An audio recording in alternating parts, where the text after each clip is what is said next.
empathy, our goal is to see the world through our eyes of the users. So to uncover the real problems that matter to them. Okay, let us see what is empathy design. So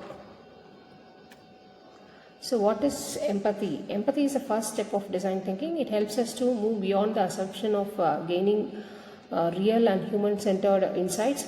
Think of it this way. Before we are designing a product or services or a solution, we must first understand what people we are designing for. For example, if we are designing a public transport system, empathy helps us to understand how commuters actually feels, and maybe so empathy helps us to understand how a commutator feels. Maybe they are stressed because of bus often or late, or maybe parents worry about the children's safety while traveling. So let us see about why empathy plays a crucial role. So why empathy is so important. Let us see in detail. Okay. So because it helps us to uncover hidden problems that the people do not always express directly, and also to avoid a false assumption about what user actually needs, and to create an emotional connectivity or human-centered solution. So empathy also fosters collaboration between the designers and the community, ensuring that solutions are built within the people and not just for them. So let us see the methods of investigation community concern.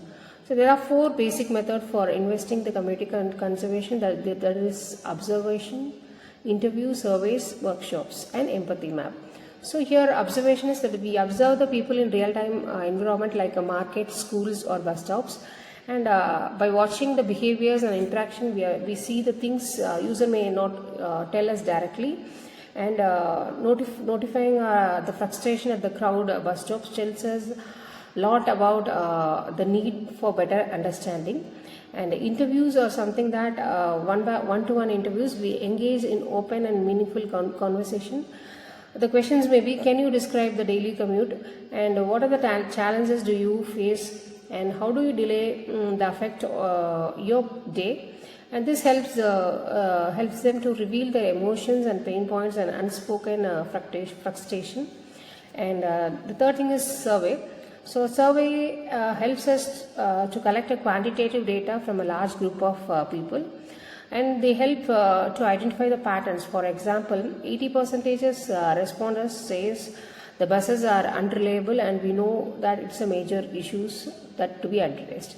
And the last thing is workshop. Workshops or town hall meetings allows community to come together and voice concern or a brainstorming solution collectively, and this builds the ownership and ensures the solution resonates with the people involved. And the last thing is empathy mapping. So empathy mapping is once we collect all the data, the empathy maps helps us to organize what actually people say, things, do and feel. For example, they say the bus is always late, and do is keep checking their phones for updation, and think is it will be late again, and feel frustrated and anxious. So this visualization helps us to connect emotionally and identify the deeper causes. And next, let us see about the empathy through observation. So the empathy through observation is to immerse yourself in the community environment and to observe their habit and interactions.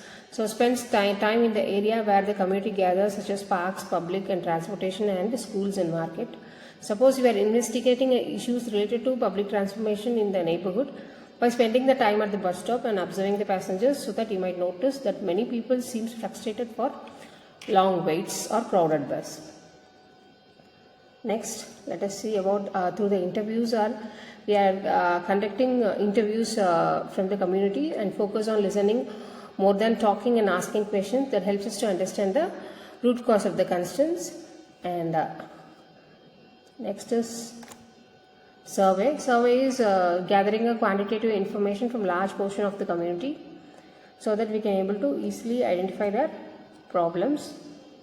Next, through workshops, we directly engage the community in problem identification and collaborative solution design, so that hosting a workshops on improving the transportation, and local officials and transit workers participate in this discussion, where they collectively brainstorm the potential solutions so that they are introducing a real-time bus tracking app to increase the bus frequency during rush hours. And next is empathy map. So by collecting these all the data, with the help of empathy map, we can usually identify what they say and what they do and what they think and what they feel to find a better solutions. So next, simulating the challenges. Simulating the challenges is sometimes the best way to empathize. It's to an experience the challenge yourself. That is, we are studying about the bus commuters. Take a bus during the rush hours, feel the delays, the crowd and the stress, and first-hand experience build a genuine empathy and a stronger connection to the problem. Next is synthesize insight into the problem statement. Finally, we transform our insight into the action of the problem statement using how might we frame. That is, how might we framework is something that how might we improve the reliability of public transport so that they can reach on time, and also how might we reduce the stress associated with the delay. So the final conclusion of this topic is that empathy is not just a step, it is the heart of the design thinking. It bridges the gap between the observation and innovation and ensures that every solution we create is meaningful, inclusive and truly human-centered. So you can work on the design project. Remember that don't start with ideas, start with people. I hope you all enjoyed the session.